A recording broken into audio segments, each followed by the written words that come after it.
Welcome. This day in history, January 2nd, 1801. Before us, we have this great man, Toussaint Louverture, and this portrait is from this book.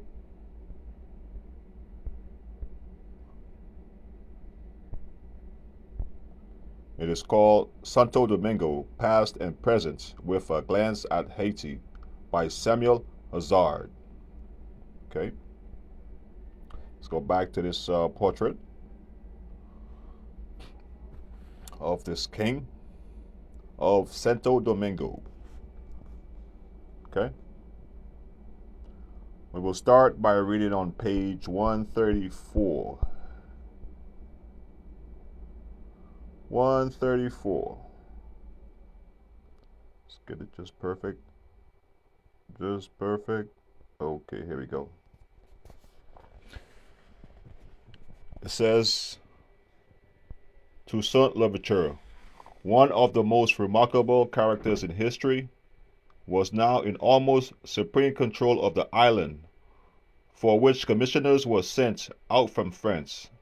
Such was the power he wielded over the people of all classes and colors that he was able quietly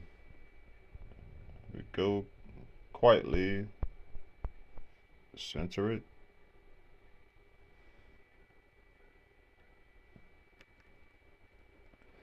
And so he was able quietly to make the commissioners act subserviently to him, Toussaint.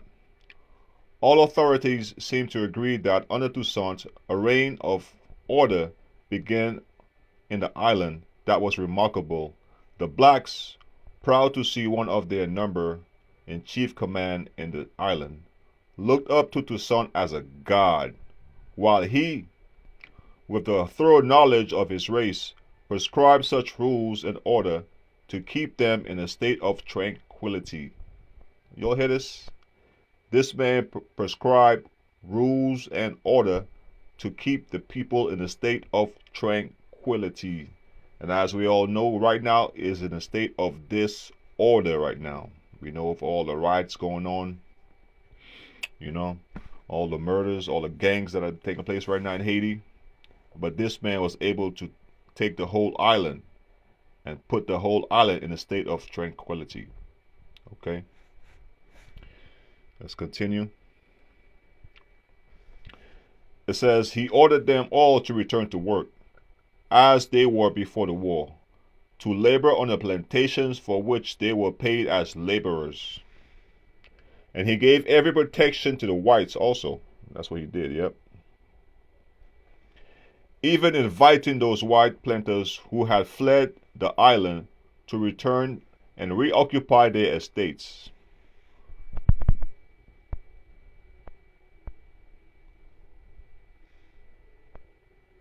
All right. Almost lost it there. Under his wise rule, Santo Domingo soon advanced in the most rapid manner in her agricultural and social prosperity. But while Toussaint was wise in peace, he was equally iron-handed in war, and some of the cruelties perpetrated upon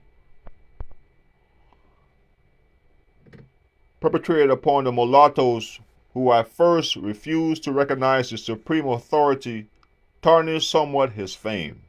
Okay? Now we're going to jump to page 135 here.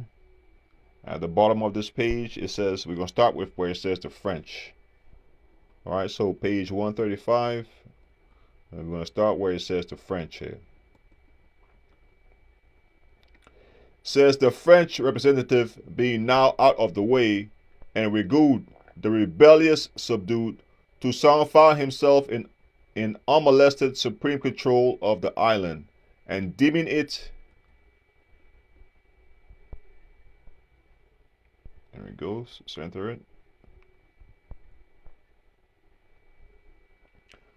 a favorable time to put in operation a plan he had long been maturing, he, on the 9th November 1800, sent a note to General Garcia demanding satisfaction for the insult offered his officers and advising him that he should send General Moses at the head of 10,000 troops to take possession of the Spanish Santo Domingo in the name of the French Republic, of the name of the Republic of France. Almost lost it there.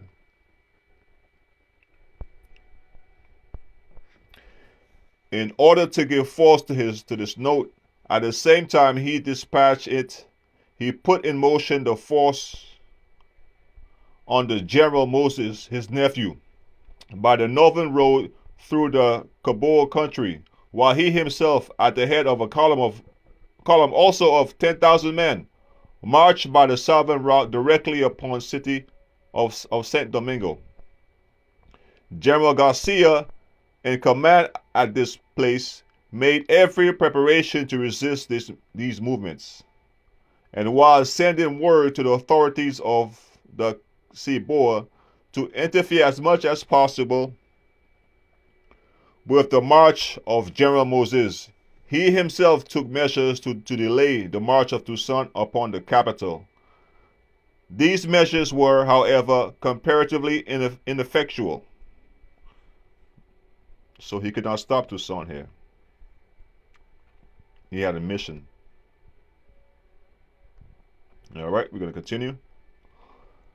Though much annoyance was caused Toussaint by the activity of the militia against his columns, until he arrived at Nagar, where a strong force in 3 columns resisted him so effectively that he was compelled to arrest his progress and restore to diplomacy to carry out his objects.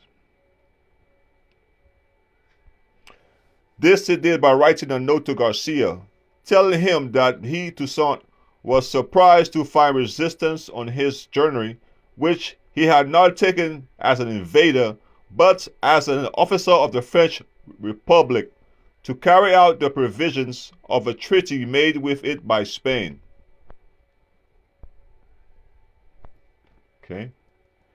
General Garcia, fearful that his own conduct in the matter would be sustained by his government, and satisfying himself by Toussaint really had documents that empowered him to act for the French, decided to succeed his authority, and on the 2nd January 1801, that's the date here, y'all, 2nd January 1801, opened the gates of Santo Domingo City to Toussaint, who at the head of his troops took possession of this famous city. So here Toussaint succeeded and took possession of the whole country, just parts of it, parts of Haiti on the southwest side, still, hard-headed, but you can effectively say he was in control. All right? We're going to continue here to see what happened when he took over. And this usually takes place when a place is invaded. Those with the means to leave will take leave. And this is what happened in Santo Domingo when Toussaint took the city. All right? So let's see what it says there. It says, Toussaint being in possession, there was an immediate embarkation of a large number of the inhabitants. First, the governor and the Spanish officers and their families, the members of the religious orders, the damn Catholic priests left. The most prominent of the citizens, all of whom, by the treaty, were permitted to take with them their property of every kind. So he was not a conqueror, where a conqueror usually, when he takes over, all the wealth belongs to him. He gave these people opportunity to take all of their property. And what they do, they left. Right? Thus, for the first time, was the island left without the actual descendants of its original discoverers. And the star of Spain, which had blazed with such glory for a time in the New World, now disappeared from Santo Domingo, to reappear only in later days and amid revolution, persecution, and cruelty. And this is right now going on right now. Cruelty right now is going on in Santo Domingo.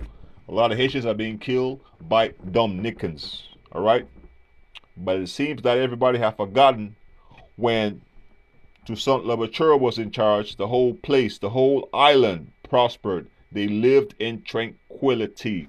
All right. So people have short memories. That's why we have to remember this day, January 2nd of 1801. All right. We're gonna continue here. This last part is very important right here.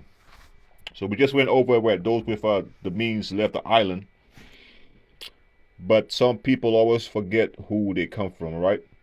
We're gonna start right here. It says